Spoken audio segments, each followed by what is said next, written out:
Genève, ville de paix.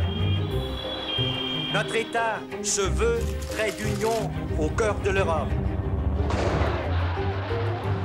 Depuis la fin de la Deuxième Guerre mondiale, le monde entier va connaître un processus de décolonisation, donc de fin des empires coloniaux.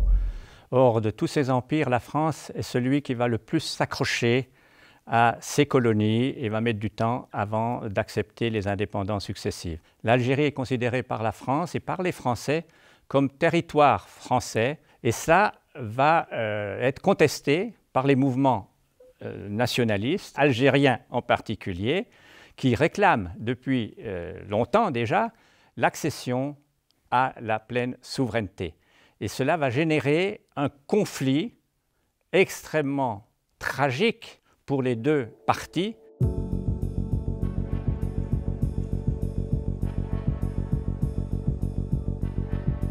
Les Français et les Algériens n'avaient aucun moyen raisonnablement sûr de communiquer.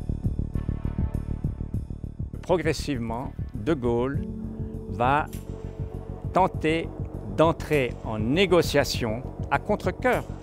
Et c'est dans ce contexte-là que les canaux de communication, notamment à travers la Suisse, vont devenir prometteurs. L'exigence du terrain neutre est impérative. Il n'est plus possible de se passer d'un terrain neutre et d'un intermédiaire.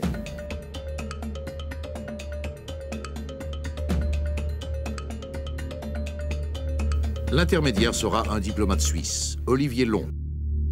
La Suisse va offrir son hospitalité, va offrir son soutien pratique, logistique, à des contacts, d'abord privés, bientôt officieux et enfin officiels, de négociation. La Suisse était le seul pays, parce qu'il était totalement indépendant et neutre, auquel il pouvait confier cette tentative. Tentative d'autant plus urgente que le bilan s'alourdit jour après jour. L'armée française n'est pas loin de l'emporter sur le terrain. Le FLN a tout intérêt à gagner la bataille diplomatique qui s'annonce.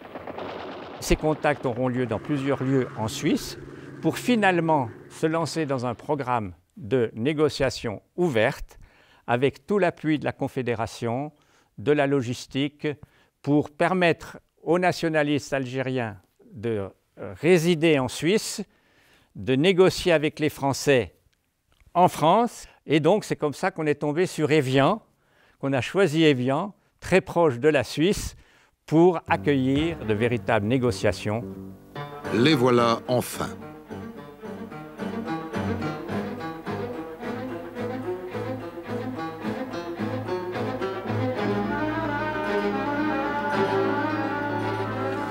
Au moment où la délégation du gouvernement provisoire de la République algérienne arrive sur le sol de la Confédération helvétique, elle s'empresse d'adresser au peuple et au gouvernement suisse l'expression de ses remerciements chaleureux.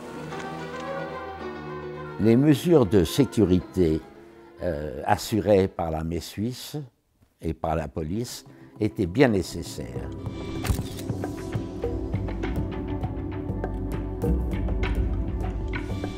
C'était un climat très tendu et les négociateurs, tant français qu'algériens, avaient besoin de calme et de sécurité pour travailler.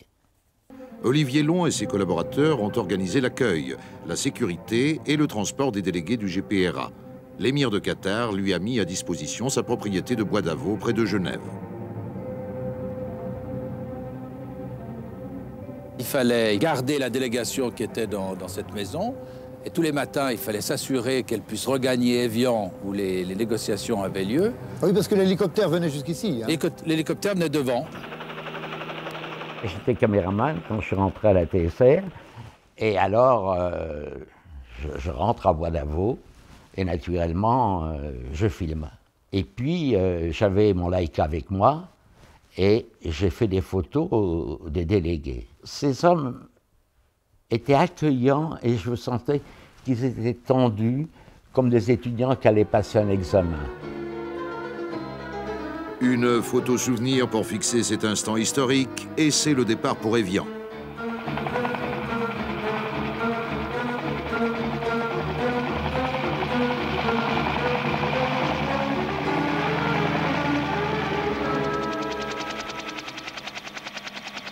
C'est l'hôtel du Parc à Évian qui abritera les pourparlers. Aujourd'hui, 20 mai, les négociations franco-algériennes ont commencé. Est-ce qu'ils ne se sont pas fait rouler dans la farine, nos braves militants algériens, négociateurs algériens par les Français? Donc, ils doivent être crédibles. Or, la Suisse, en leur offrant cette indépendance matérielle de résider en Suisse et de partir en France, de revenir en Suisse chaque jour, leur donne cette crédibilité. Cette fois, on touche au but. La délégation algérienne prend ses quartiers au signal de bougie avec tout le dispositif déjà testé à Bois d'Avaux. C'est aux Rousses, sur territoire français, que l'on procédera aux ultimes marchandages. Le Conseil fédéral a chargé le diplomate Raymond Probst d'assister Olivier Long pour toutes les questions d'intendance. On a donc placé là un bataillon d'infanterie qui gardait toutes les entrées. On a eu aussi mis de la DCA pour être sûr, pour le cas où on aurait une attaque par l'air. Ces moyens logistiques ont en quelque sorte légitimé ce jeu intense durant ces moments de négociation. Le rôle d'Olivier Long et son équipe s'arrête ici, au seuil de cette salle.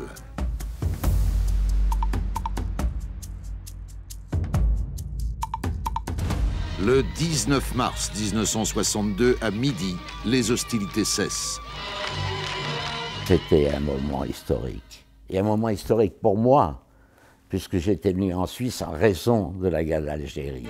C'était l'euphorie, Sabdallah le saharien, quand je suis arrivé là, mais il m'a dit « Alors, vous l'avez votre cessez-le-feu » Parmi les rares survivants de la délégation algérienne, on reconnaît notre interlocuteur, Tayeb Boularouf. La guerre était finie, tout le monde était content, il n'y a pas de doute. Nos amis suisses aussi étaient ouf, n'est-ce pas? On avait réussi quelque chose d'extraordinaire. La diplomatie suisse, ça va être reconnu aussi bien par la France que par la partie algérienne comme ayant fortement et de façon exceptionnelle contribué au succès de cette négociation. L'adieu aux armes des combattants du FLN algérien tout juste après l'annonce d'un accord historique, la fin de 130 ans de présence française en Algérie, au terme de 8 ans de guerre civile, accède le 5 juillet 1962 à l'indépendance.